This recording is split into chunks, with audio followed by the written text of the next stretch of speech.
Berhenti percaya bahwa industri farmasi global selalu mengutamakan nyawa di atas segalanya, karena faktanya, mereka seringkali mempertaruhkan nyawa demi menjaga maring keuntungan di atas kertas. Anda mungkin mengira bahwa obat-obatan yang diresepkan dokter adalah hasil riset murni tanpa agenda tersembunyi, namun kenyataannya jauh lebih mengerikan. Hari ini kita akan membedah salah satu skandal paling kelam dalam sejarah medis modern, bagaimana GlaxoSmithKline secara sistematis melakukan manipulasi pasar dan menyesatkan jutaan pasien di seluruh dunia.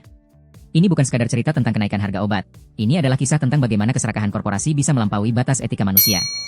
Jika Anda adalah seseorang yang pernah mengonsumsi obat-obatan generik maupun paten, apa yang akan Anda dengar dalam beberapa menit ke depan mungkin akan membuat Anda mempertanyakan integritas seluruh sistem kesehatan yang selama ini kita percayai secara buta.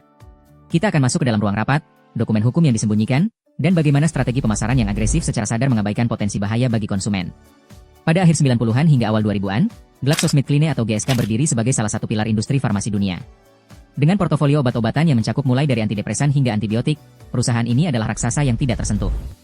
Namun, di balik seragam putih para ilmuwan dan iklan layanan masyarakat yang meyakinkan, terjadi sebuah manipulasi sistematis yang melibatkan suap kepada para dokter untuk mempromosikan obat-obatan yang sebenarnya tidak efektif untuk populasi tertentu.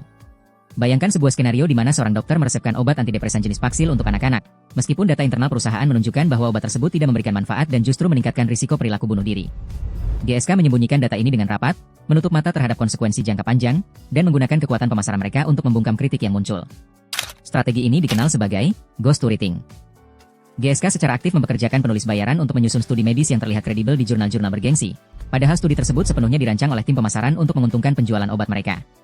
Mereka menciptakan narasi yang menyesatkan, seolah-olah obat tersebut adalah penemuan ajaib. Ini adalah bentuk penipuan intelektual yang membahayakan jutaan nyawa. Ketika para peneliti independen mulai mencurigai adanya kejanggalan, mereka dihadapkan dengan mesin hukum perusahaan yang sangat besar dan agresif. Banyak ilmuwan yang dipaksa diam melalui ancaman hukum atau kesepakatan rahasia yang tidak boleh dipublikasikan. Lebih jauh lagi, mari kita bicara tentang manipulasi harga melalui taktik yang disebut pay for delay. GSK secara sengaja melakukan pembayaran kepada perusahaan farmasi pesaing yang memproduksi obat generik, agar perusahaan tersebut menunda peluncuran obat versi murah ke pasar. Mengapa?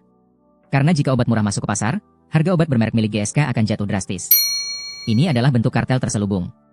GSK lebih memilih membayar miliaran dolar kepada pesaing agar mereka tidur, daripada membiarkan rakyat miskin mendapatkan akses ke pengobatan yang terjangkau. Mereka bermain dengan waktu, bermain dengan kesehatan orang, dan yang paling penting, mereka bermain dengan uang. Skandal ini mencapai puncaknya ketika pemerintah Amerika Serikat dan beberapa negara lainnya mulai melakukan investigasi mendalam terhadap praktik pemasaran ilegal ini. Dalam salah satu penyelesaian hukum terbesar dalam sejarah farmasi, GSK dipaksa untuk membayar denda sebesar 3 miliar dolar. Ya, Anda tidak salah dengar, 3 miliar dolar. Namun, angka tersebut hanyalah sebagian kecil dari keuntungan yang mereka raup selama belasan tahun menjalankan praktik kotor ini. Bagi mereka, denda hanyalah biaya operasional dalam menjalankan bisnis yang sangat menguntungkan. Inilah paradoks yang menghancurkan moralitas bisnis modern. Ketika sanksi hukum lebih murah daripada menghentikan kegiatan ilegal, maka perusahaan akan memilih untuk terus melanggar hukum. Kita harus melihat bagaimana struktur insentif dalam perusahaan farmasi besar telah rusak sejak akarnya. Di GSK, para eksekutif diberi bonus berdasarkan target penjualan yang tidak masuk akal. Ketika target tersebut tidak bisa dicapai melalui inovasi medis, maka inovasi pemasaran menjadi jalan keluar utama. Ini mengubah profesi yang seharusnya menjadi misi kemanusiaan menjadi mesin penghasil uang yang haus akan pertumbuhan tanpa henti. Tidak ada ruang bagi empati ketika target kuartalan harus terpenuhi. Bagaimana dengan tanggung jawab?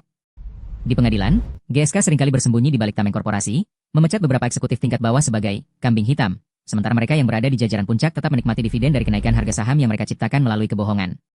Sistem ini dirancang untuk melindungi pemegang saham, bukan pasien. Dan yang paling mengejutkan, masyarakat justru terus mempercayai merek ini karena kekuatan branding yang luar biasa. Mereka menghabiskan jutaan dolar untuk kampanye CSR, Corporate Social Responsibility, guna menutupi borok-borok di balik pintu tertutup. Kita harus berhenti memandang perusahaan farmasi sebagai entitas amal. Mereka adalah korporasi yang didorong oleh profit maksimal. Kasus GSK adalah pengingat keras bagi kita semua bahwa pengetahuan medis bisa dimanipulasi, statistik bisa dipalsukan, dan nyawa manusia bisa dikuantifikasi dalam tabel Excel sebagai angka yang bisa dikorbankan. Apa yang terjadi pada GSK mungkin sudah terjadi di perusahaan farmasi lainnya, namun mereka belum tertangkap. Pertanyaannya sekarang bukan lagi tentang apa yang sudah terjadi, melainkan bagaimana kita sebagai konsumen harus bersikap di masa depan. Apakah kita akan terus menerima informasi medis dari sumber yang memiliki kepentingan finansial langsung terhadap obat yang mereka sarankan? Keberanian untuk mempertanyakan, kemampuan untuk mencari data dari sumber independen, dan desakan untuk transparansi total dalam riset klinis adalah satu-satunya senjata yang kita miliki. Skandal ini bukan sekadar sejarah, ini adalah peringatan tentang bagaimana sistem yang korup dapat beroperasi di depan mata kita, dibalut dengan jubah sains yang tampak sah. Jangan biarkan statistik dan jargon medis membuat Anda lengah. Di balik setiap obat yang Anda beli di apotek, ada narasi besar yang dibangun untuk memastikan Anda terus menjadi pelanggan setia, terlepas dari apakah obat tersebut benar-benar menyembuhkan Anda atau hanya menunda masalah. Jika Anda masih percaya bahwa industri farmasi murni bertujuan untuk kemanusiaan, pikirkan kembali kasus Paxil, pikirkan kembali denda 3 miliar dolar tersebut, Dan sadari bahwa nilai dari kehidupan manusia bagi mereka hanyalah biaya denda yang bisa ditebus dengan laba perusahaan. Dunia ini tidak seaman yang Anda bayangkan, terutama ketika kesehatan dijadikan komoditas perdagangan. Apakah Anda merasa sudah cukup aman dengan sistem kesehatan kita saat ini setelah mengetahui fakta ini? Atau apakah Anda mulai sadar bahwa ada sesuatu yang sangat salah di balik layar? Jika Anda terkejut dengan fakta-fakta kelam di balik raksasa farmasi ini, Anda wajib menonton video kami tentang bagaimana strategi licik industri makanan memanipulasi selera makan kita untuk menciptakan kecanduan massal. Sampai jumpa di sana.